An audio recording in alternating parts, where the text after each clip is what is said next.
blustery day. The skies are clearing. Always beautiful here.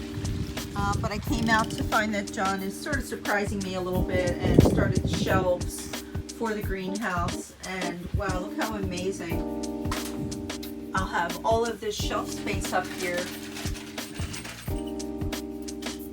for potted plants. After they've already started to take life in the starter cells, I'll transplant them over into bigger pots, and those little plants can live up top here. And then down below, he is starting one of the wide shelves that will be the same depth along the side here. So this is just absolutely incredible how it actually starts to take life. So here's a little more progress with the shelving. So how do you think this is going so far? What do you feel like is the quality of the project and the materials and such? Well, wood's gonna be warped. It does warp. I mean, it is part of it, but some of it's warping and twisting. Warped and twisted, yeah, and it's major. It makes it very difficult to take and get it on straight, level, and yeah, it's a lot of fun. So you did these shelves in here by yourself. Do you feel like it's something that is easy done by yourself, or do you think it requires a helper? You know, the making sure everything is level is pretty much easy because these brackets here, they're really actually good. When you get down to the lower shelf is when you really need the help, because they don't have these brackets down low. Oh, I see. And it's a smaller shelf. Yeah. So when you come down here, it's a larger shelf, which makes sense. But definitely need a helper, so that way they can help you to make sure that everything is stable, make sure that they can hold up to one side for you. So definitely want a helper for these bottom shelves. Awesome. That's good input. So looks good though. Looks like you're doing a good job. Doing the best I can. Yeah. Very grateful. Very thankful for this greenhouse. Coming along. It grows. I hope Yeah. it grows well. Yeah, me too.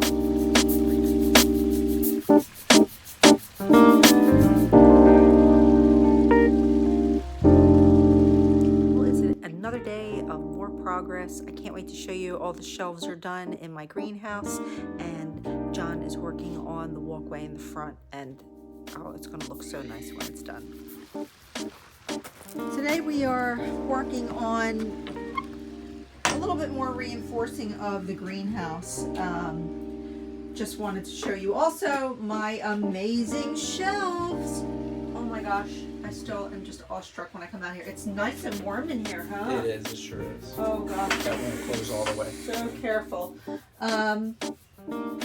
Okay, so right now today we are concerned, even though we put down some very long screws from the base of the greenhouse down into the base structure that we created above the foundation, we wanted to show you, if you could just line that up, like sit that on top of the rocks so you can see that, like up and down, yeah, up against the wall.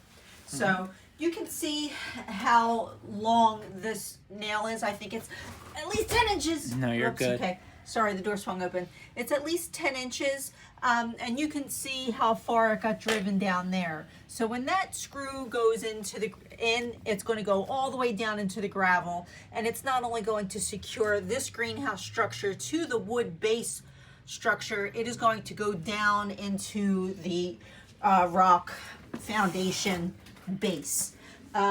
So we're putting those in. And we're also tying hurricane straps to the sides, which will be one end screwed to the top and then one end screwed to the bottom wood base. Now this wood base is secured to the ground with rebar installed in opposing directions. And if you look at building the base and the setup of the greenhouse, you'll see how we actually did that. But there are some winds coming, so we want to make sure that these hurricane straps go on, and we want to make sure that this structure is attached properly to this base, just in case anything gets in here and lifts it up. So we will be doing those at several of the places where you have an opportunity to have a somewhat flush mount from the base of the structure for the foundation to the base of the structure itself. Now these are flexible and you can get these at Lowe's. So they're not going to sit firm, being flush from the side here, since this is not flush. We still have the opportunity that we'll be able to attach one piece to the other because this is flexible. So it's a chilly day here. We're draining out the hoses, putting the hoses away. That's always the reality of winter being here. But look at this. What a difference. So this is a very simple paver system that John is installing for us, and it just wraps up the front nicely. We didn't want this to be complicated. We didn't want to do this with a heavy paver base and, you know, having to do like a paver system. So they are pavers, but we're not doing the elaborate base and the dig out and everything that we had, like the way we had it professionally installed. So, but we figured out a way to make this as simple as we possibly can. Now, what's going to happen is this will be surrounded by pea gravel, and then on each side of that we'll have some boulders and it will have mulch. Now all of this grass will be excavated out. This bed here under the dogwood trees will be expanded over, and it's going to be a broadened bed of multicolor heuchera, which I like clumping things in colors that they belong in and things that make more sense. But I've been seeing a lot of pictures of gardens on Instagram where they just have rows of various colored things all mixed up like this, and it just creates this pop of color. So we will be intermingling, you know, like every other one. It'll be staggered rows of more euchera. We are moving plain liriope over. We're doing variegated liriope.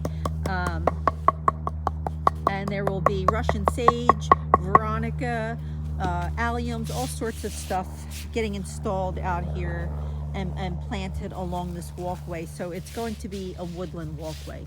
In the springtime, this beautiful maple tree is nearly connecting to the top of this dogwood. So as the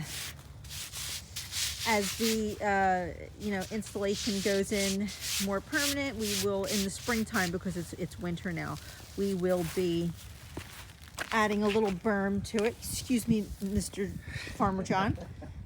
This dumps out onto the main walkway. So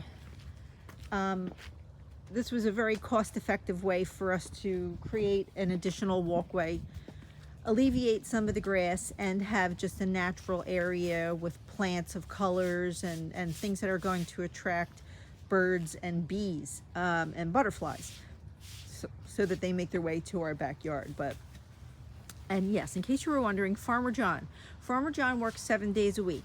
Farmer John, you will often see dirty. You will see Farmer John on his knees. You will see Farmer John digging, banging, hammering, doing something. So all while I'm in the house, believe me, the lists are long for both of us. So it's impossible to be in two places at the same time. So, but anyway, this is a little progress on our front walkway, and it's something to look forward to in the springtime. So it's going to be really, really beautiful.